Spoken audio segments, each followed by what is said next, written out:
First of all, do you see Nigeria being great? That's the first question you should ask yourself. I kept asking myself every day. In this episode, we talked about political history and dynasty in Nigeria. There has been a lot of issues pounding every Nigerians, especially finding our root and being able to make impact into that root that we belong to, which is Nigerian. In this episode, we talked briefly about political dynasty in Nigeria. I'm sure we all know what I mean about talking about politics. Please join me in welcoming our guest today. Thank you.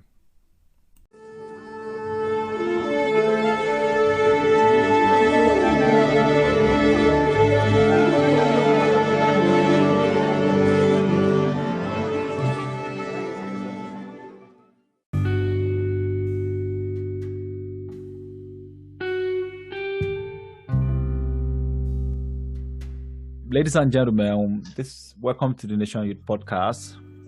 Guest today is Olanrewaju Yusuf. He's a Nigerian living in Germany, a sociologist by career with keen knowledge of SAP. He has a vast interest in politics in Nigeria and cross-continent. Mr. Yusuf, can you tell us about yourself, about your background? I'm a student of University of Cologne. And my major is sociology and social research. Sociology basically is the science of the society to problems in our society and how we maneuver human relationship and understanding the causes and effects. And I think that's basically it. Okay, so Yusuf, can you briefly tell us about the history of politics in Nigeria? Politics in Nigeria is something most people, particularly people of our generation, do not have vast knowledge about because of how it was removed from our curriculum. And the painful part is that people do not align with their history, they do not respect history. That is why we continue to make same mistake every now and then. And people that are far away from the reality of what they are facing, they will continue to have problems over and over.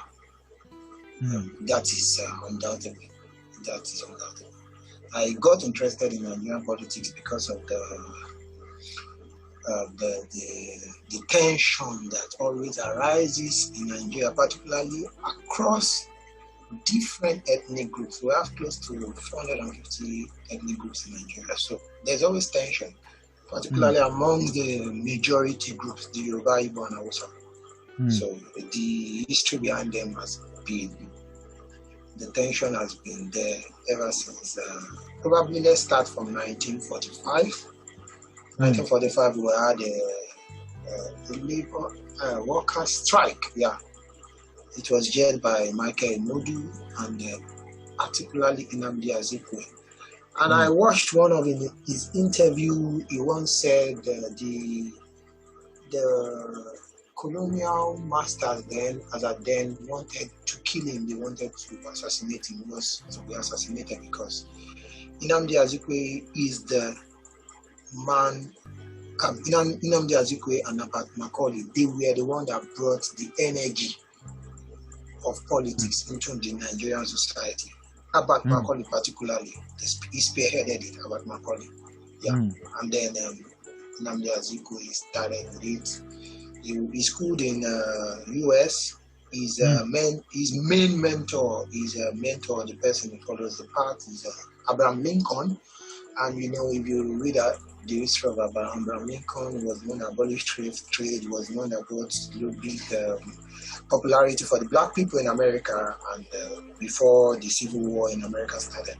So the same ideology has it, history has it that Azikiwe has the same ideology. So that same ideology was what he wanted to replicate in Nigeria. But To be very honest, it's a very different scenario because Nigeria are flocks of people with different ideologies, different opinions, different notions. Even as the fact that we are blacks, America is a new country created separately without no such much history than slave trade and everything. But Nigeria is quite different. So that's why we continue to have same problems to today. I remember in 1945, as he said in that interview, he said the British set the Northerners against the Southerners, that they are trying to play some politics. And then after 1945, I think politics came into Nigeria. Awolowo came into the game. Ahmadu Bello and Tafawa Balewa also came into the game.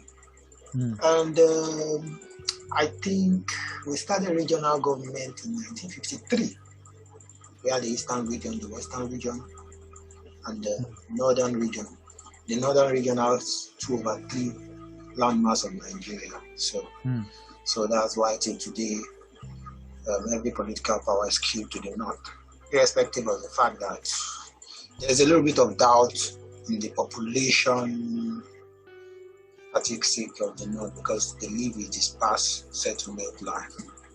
So I think that's a little bit of a preface of our historical antecedents.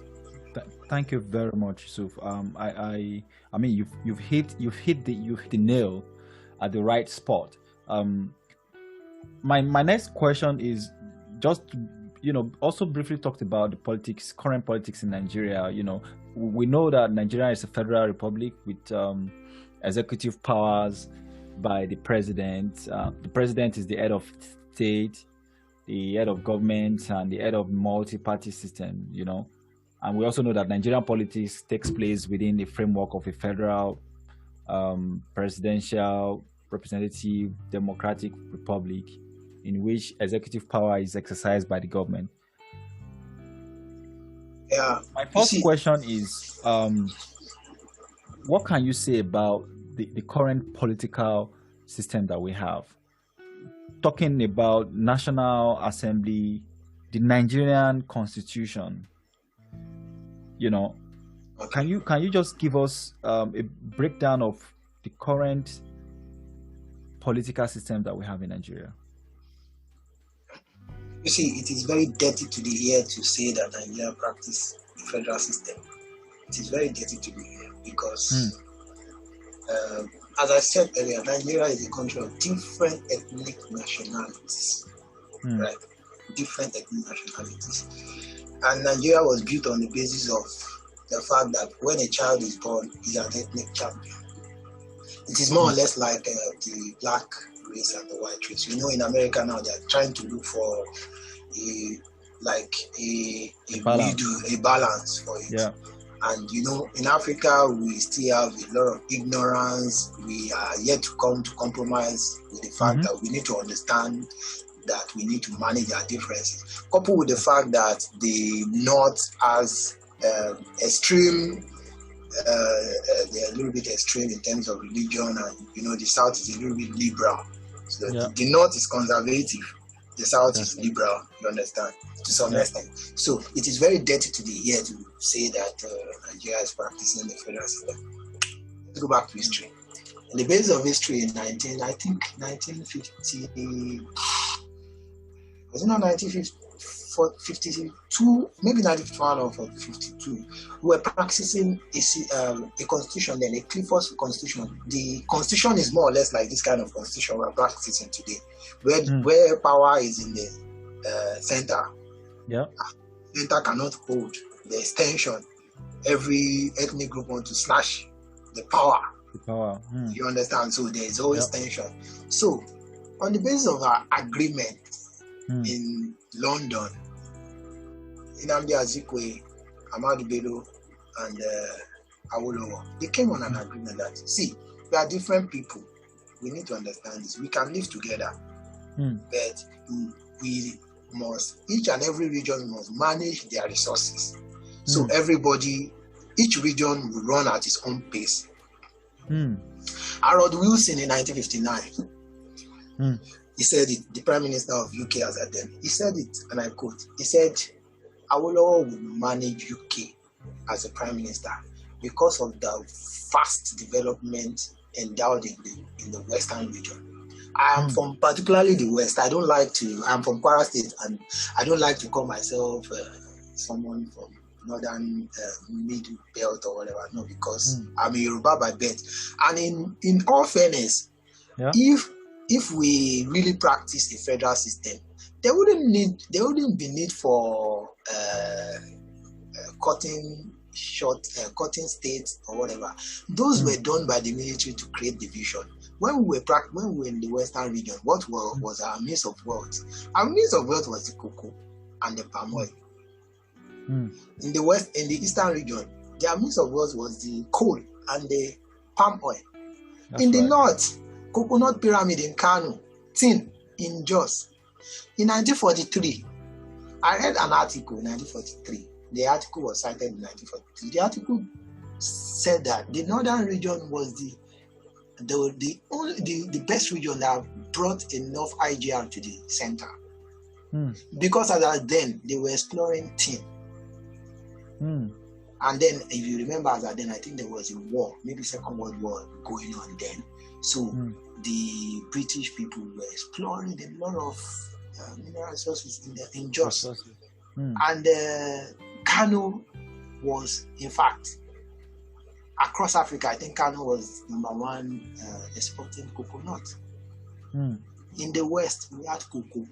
All those old roads you see today, you see old road in Ondo Bini Road, Lagos, not Lagos, but Ondo Bini Road. I think I schooled in Ijebu, so those roads were built by Awolowo then. They were built with cocoa money. Cocoa House in Ibadan was built with cocoa money. University of Ibadan, same thing. The military came just to spoil everything. And then the problem is that we need to understand that after the Civil War in 1970, some set of people thought they were the one that won the war. And I will say it irrevocably that I don't want to be a tribal bigot, but we must state the fact, the way Nigeria is today. If we are not careful, we will go to another war. And those people that think they have the power with them, I don't know how they want to do it, but they should just remember that as at the 1960s, the Easterners held on, they were the one in most civil service. Talk about the Nigerian railway system, talk about the Nigerian military, talk about Nigerian civil service. It was the Igbos that were there. In 1964, I think Akitola quoted in his press release, in a radio release, that there was a scandal of admission in University College, the now University of Ibadan, that 112 students were admitted into the university, and out of 112, 109 were Igbos, 3 were Yorubas. There's certainly going to be tension. In fact, they went on to even do investigation when they checked the rack and file of the staffs in the University of Ibadan. Then it was Igbos. That was the teaching and non-teaching staff. Same as UI too. There was a problem in Unilab. A VC was to be reinstated there. His name is, they were 2. One is Njoku. Njoku. The other one is, I've forgotten the Yoruba man's name. I don't want to put there. Esen Akitola said,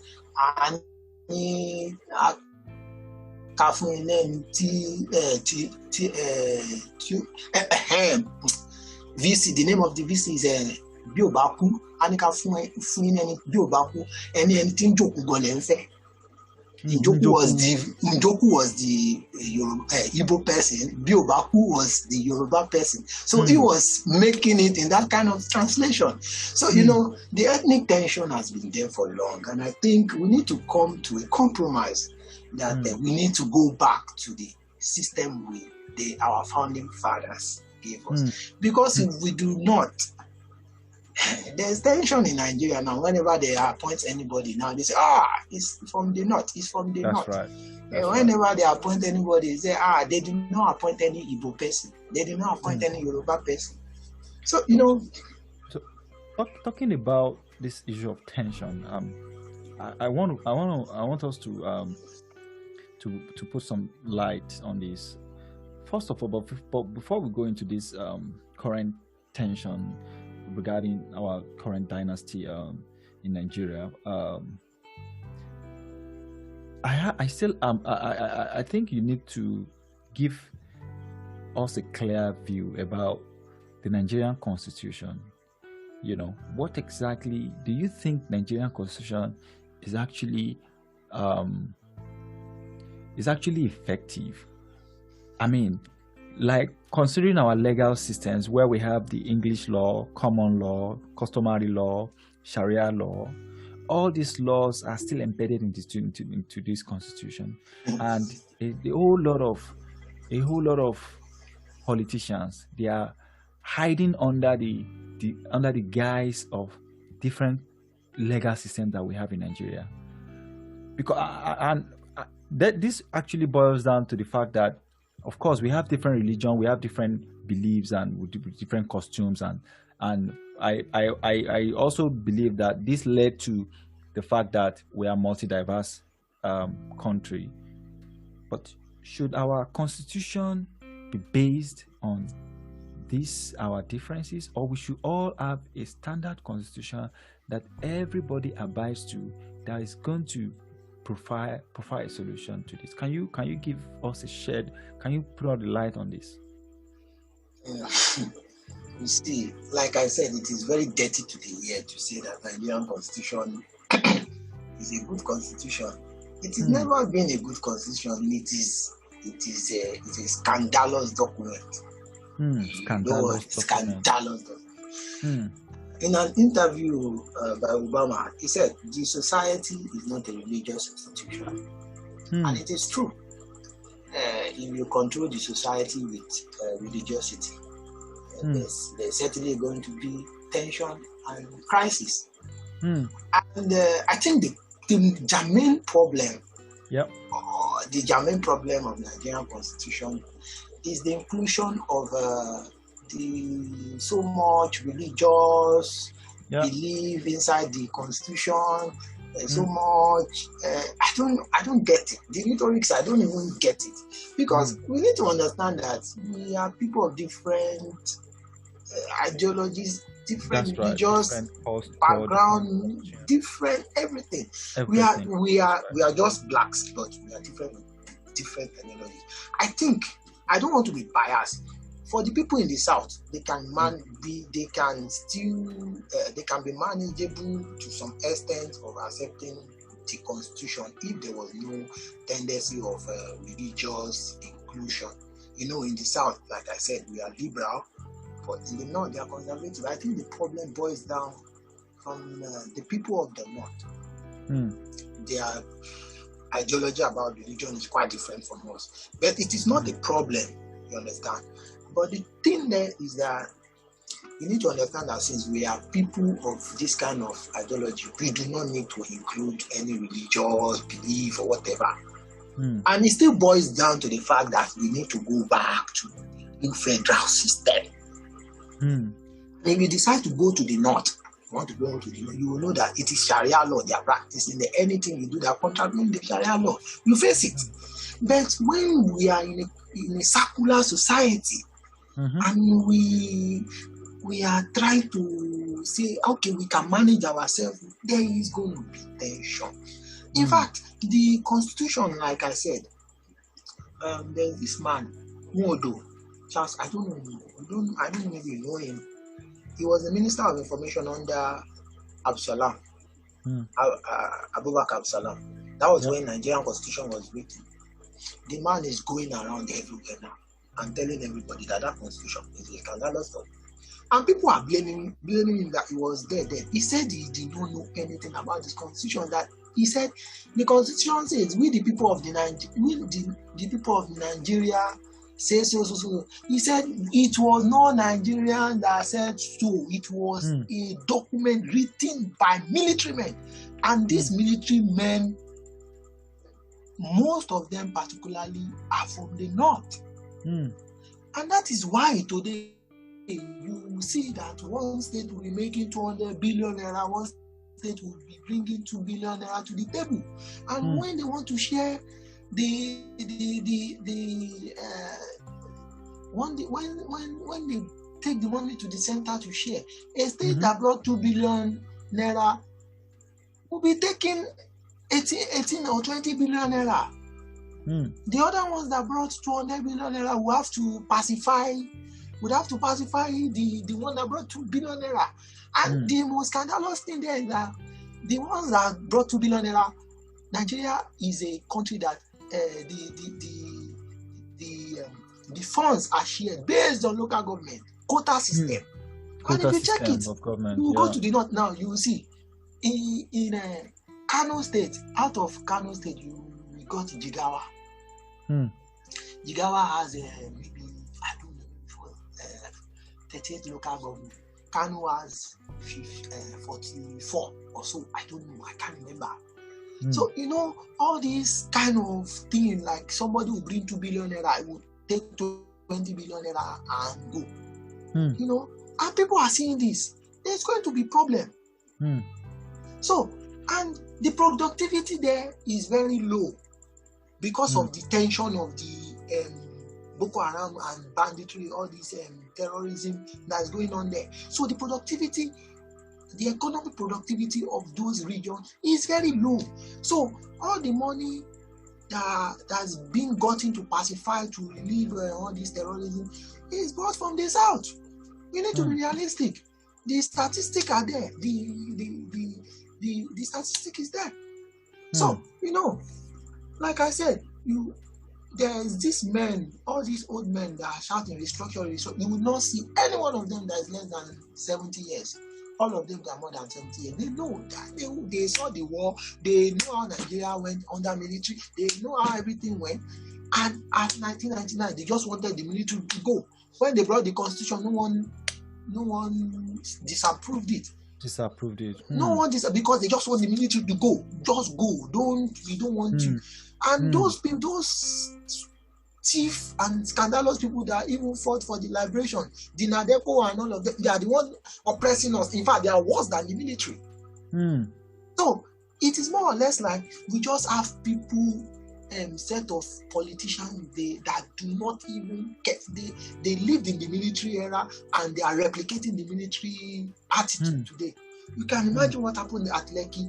I was watching the news today. A senior lawyer was saying Black Maria has been cancelled. That it is an inhuman act to put people inside Black Maria, because a case happened as at an early millennium that some people died inside Black Maria because they couldn't open the door. It's very stuffy. Yeah. So some people died there. So they've abolished it. That is a wicked and a very wicked act for the Lagos government to bring people to inside the Black Maria, and they need to go to court. So aside that, what I'm saying is that you will not blame somebody that is benefiting from the system. You can never. Someone that is benefiting from the system that is wicked, he does not care. That's why you see most governors, they will go and retire at the Senate House. What's their business? They are just going there to collect money. What are they saying? Hey, nay. Yeah, yes, nay. Rubber stamp honorables. They've approved. In fact, they approved the nonsensical things. The whole world is talking about technology, talking about how to look for cure of COVID-19, how their citizens would have good mental, get themselves back to reality. We are talking about cattle, we are talking about lions, we are talking about cattle. So it is just the wickedness and the fact that those people that are in the position of power, they are not seeing the reality of an average Nigerian, and they will continue to oppress. There is a book by one man, a Brazilian man. His name is Freire, 1968. Pedagogy of the Oppressed. The oppressor will never want you to. He will never want you to change. He will never want to change the system. He loves the status quo. He just wants you to be oppressed. Yeah. The oppressor would want you to always be oppressed at all costs. The oppressor wants you always to oppress you. They want you. They want to oppress. They don't care because they have the power. They have the military might. They have the security might. Wow. So thank you. They enjoy the immunity because of the fact that some section of the constitution states that okay, if somebody is in position of power, he cannot go to court, so he does not. You do not divert you do not divert his attention to other things. Let him just face his job. So the problem about Nigerian constitution is a scandalous document. And in what sense? Scandalous document in the sense that the document only favors a section of the country. In terms of religious immunity, it favors the North. In terms of quota system sharing, it favors the North. It is very dirty to the ear that we have the same brain, that when student wants to go to federal colleges, somebody from one part of the country will be given a cutoff mark of 140, somebody from a particular section of the country will be given 35. It does not make any sense. This is not about trying to be tribalistic or whatever. We have the same brain.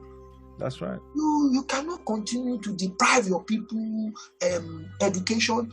Awolowo said it in the 50s. He said, a child we do not train, they will come back to us. They will come back to deal with our children. That's right. And that is what is happening in the North. You cannot keep people ignorant. You cannot keep them. You cannot deprive them their basic human necessities of life. Saying Amajiri is your culture. What sort of culture is that? A culture that imposes, that makes other people less. That makes other people less or equal to an animal, and you treat them like people that do not have any value. You deprive them education, deprive them the access to basic necessities. You deprive them all basic things in life. You now propagate religion in the sense that okay, because the Islamic religion says that okay, get married to 5 wives, so that if you get married to 5 wives, you can give birth and blah blah blah. You start using them for electoral tools. You see people, young kids of like 11 years, they have PVC. What do you expect? I think you've said it all. To be honest, we can't finish this conversation today regarding all this issue of impunity, issue of our electoral, eligibility, corruption, scandalous acts of Nigerian electoral systems, and I mean there are a bunch of things to discuss about in this regard. We don't have enough time today. I wish we can actually have more time to discuss more about it. But before I go, I have for every problem there is always a requisite for solution. I would like to ask how we can restructure Nigeria. What do you think we can do to make Nigeria better, to restructure our ethnic tensions, and how can we calm this situation down, the current situation in Nigeria right now? Talking about electoral reform, first thing first, a statistic in 2015 showed that 42% of people had access to use their PVC to vote. In 2019, 17%. And it's a strategy. If you have your PVC with you, this is not manual. You decide yourself. That's right. So we need electoral reform, number one. If you are not 18, you don't have any right to vote. I can see some senators from a particular section of the country talking about married girls voting. You've deprived them education. You've deprived them their human right. Article 1 of the UN, I think Article 1 also, says that children should not be deprived of their basic human rights. It is there. You've deprived them of their rights. You now want to add people that cannot even decide for themselves. So, all this dirty ideology, and we need an electoral reform. One, we need diaspora voting. The remittance of diasporans alone is $68 million. I don't know, maybe $68 million. I can't recall because a lot of statistics stand on my head. We do not have access to vote. We have our passport. We are Nigerian. Senegal, they are voting. Senegalese are voting from abroad. Ghanaians are voting from abroad. Why can't Nigeria do it? If it is not wickedness. Yeah, and they want diasporas now to be supporting the economy. But when it comes to they will not. Nigerian diasporas cannot vote. The only thing they want from diaspora, Nigeria living in diaspora, is the remittance. And the remittance now, they are even trying to cut it down because they know that they are now the diasporans are now funding some pro democratic movement in Nigeria. What is the business with the Nigerian government and cryptocurrency? You cannot stop it. I don't know. I got that mean. You can never stop technology. Never. Yeah, is it that you meet up with technology or you are it will leave you behind. That's why we are still talking about cattle issue. Yeah. We have people that in fact they don't have analog brain. They don't have it is true because at the time of our law it was analog operations and we were developed than this. We were competing with other world powers. So like I said, what we need, it is not hard. Agricultural revolution, industrial revolution. We have Africa alone has 60% arable land, as in the potential of growing agricultural produce in Africa is 60%. We have a fertile land. We have land in the north. All the northern part of Nigeria is not only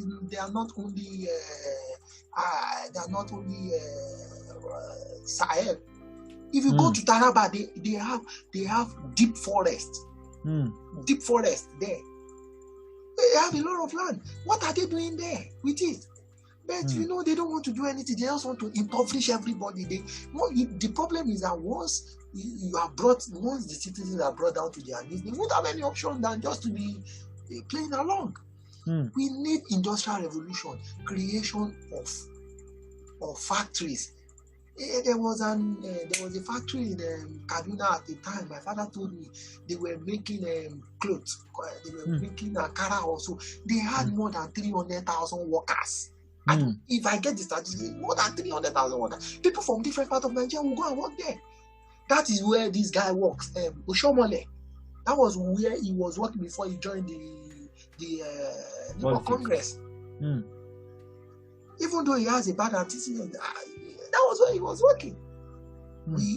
I know of Volkswagen plant in Lagos. I know around my 2, I think, if I remember, when I was a kid. Today it is a church. All factories in Nigeria have been turned to church. You cannot continue to put faith. You cannot continue to put faith. You cannot continue. For humanity. No. Putting faith in front without work, you cannot get any result. You must put it to work. You must put your faith to work. That's right. Put your mouth where your money is. You build the factories. If it is even if it is cotton we are producing, this rope, this cotton they used to sew cloth, needle or whatever. Turkey here, syringe. Turkey, the money Turkey made with syringe in this coronavirus era. God, go and check it. We depend on importation. Everything, importation. You want to import everything, even toothpick. It is that bad. I am really sad. I am really, really sad. Common toothpick, pencil, we do not produce. Shame on Nigeria. We will continue to talk. But the most important thing is that we need to look for a solution.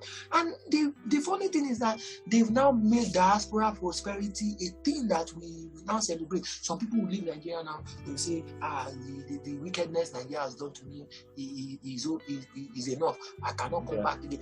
Yeah. Well, I was there at the time, but when I came here and I saw everything, there's nothing different between abroad and Nigeria. If Nigeria was working, I would not, in fact, we would not even be struggling to say, I want to collect this citizenship, I want to collect. In fact, people, some Nigerians or Africans will come here, they will collect citizenship, they will see themselves more than you. It is just a disgraceful mentality. Because somebody has a German pass or a Swiss pass, he sees you that you do not have as a smaller person. You can imagine that mentality. So, we have a lot of work to do. We cannot continue to complain. We will talk so that people will hear. We will liberate people from their slumber. We will talk. We will continue to give opinion. And God so good. This government, they cannot run away from it. Technology will deal with them. Technology will deal with them. I'm sorry, I have to cut you short. In summary, finally, can you give one word to this question? Do you see Nigeria being great again?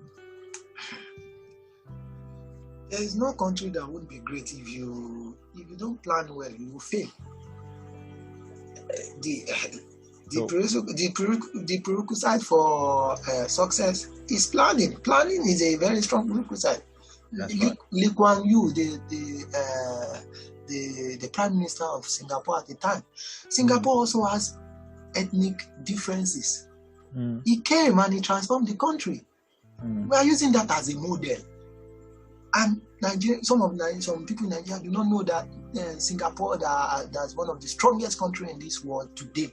They have people of different nationalities. They have the Chinese one, Chinese blah blah blah. Even in China have people. They have different ethnic groups. Yes, they have. But today, look at China, number one economy in the world. Right. Unarguably, you cannot argue it. USA is just packaging. US is just using old glory. But then, you have to acknowledge US because the only country that has the highest number of middle class people in the world. So they are still there. So, the problem is not just much. We just need to, we need to produce what we eat. We need to produce what we wear. What we eat. We need to produce what we eat. We have it. Why would we have to be importing? Yeah. Are we crazy? Produce what you eat. The prerequisite for development is planning. The prerequisite of technological advancement, it is what you produce. Generally do not have all these resources today, right? They do not have all these resources today, but when you talk about machineries and mechanization, machineries and production of industrial stuff, Germany has it. In Netherlands has the highest, they produce the highest agricultural produce in the world. Wow, thank you very much. And Netherlands is here. We actually ran out of time today. I hope next time we are going to continue the season 2 of this. This is a very interesting conversation, and I'm sure all the viewers out there, all the listeners out there rather, they are going to really want to hear more from you.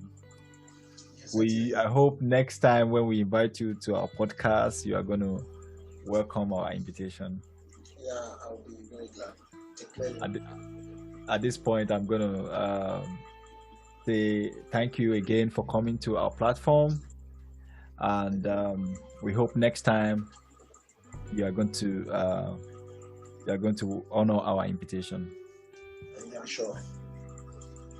Thank you very much. Gentlemen, thank you for joining this episode. As you've listened to this episode, that's the political history of Nigeria and its dynasty by Olanrewaju Yusuf. Next thing is what's trending. Yeah, what's trending? What is trending? Nigeria's Ngozi Okonjo-Iweala makes history as the head of World Trade Organization. Guess what? She's the first female in history, and she's the first Black woman in history. I hope you all enjoyed this episode, and hope you also join us in the next episode. I promise you it's going to be interesting, educative, and informative. See you out there.